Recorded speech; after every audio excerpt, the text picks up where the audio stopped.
love the Profoto monolights. One of the first things I like to do when I get them, any Profoto monolight that I use, whenever I can, is I love replacing their regular glass, their frosted glass, with their dome glass. The reason is because it gives you a wider beam spread.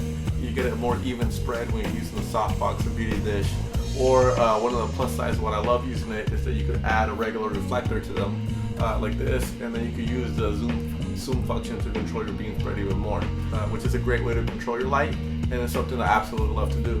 Another thing that you get a plus side to using a regular reflector is that you can use standard grids, and grids are some of my favorite modifiers.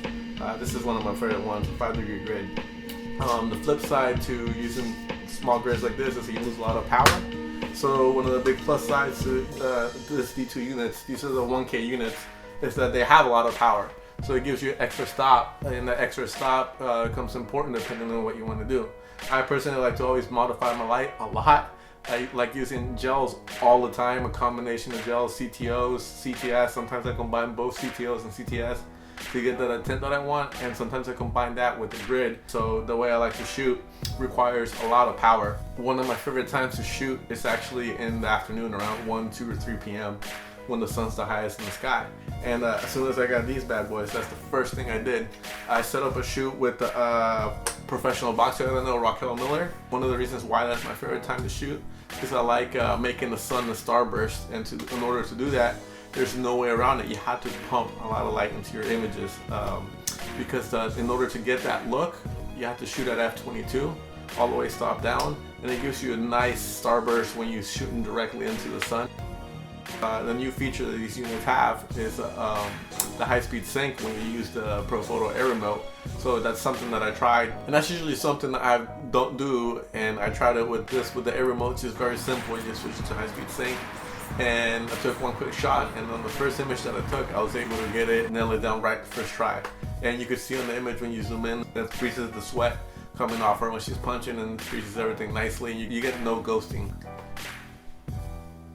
And then after that, we went back indoors, and we shot some more portraits that I do in my style. One of the huge plus sides to using these monolights, the D2s, is I love their monolights.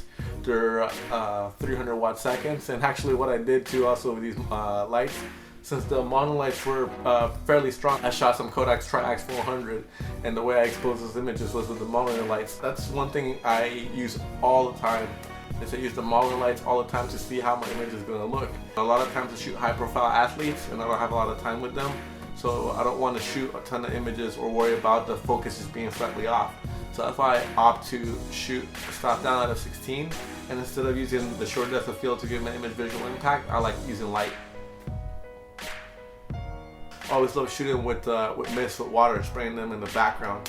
And one of the things I noticed with these lights was when I zoomed in, the water was absolutely frozen coming off the sprayers, which is the short flash duration that these lights have. These lights are absolutely great. You're taking these locations to get the images that you want and what you need. If you're taking a light this strong, you're going to take what you need to get your images. They're absolutely great.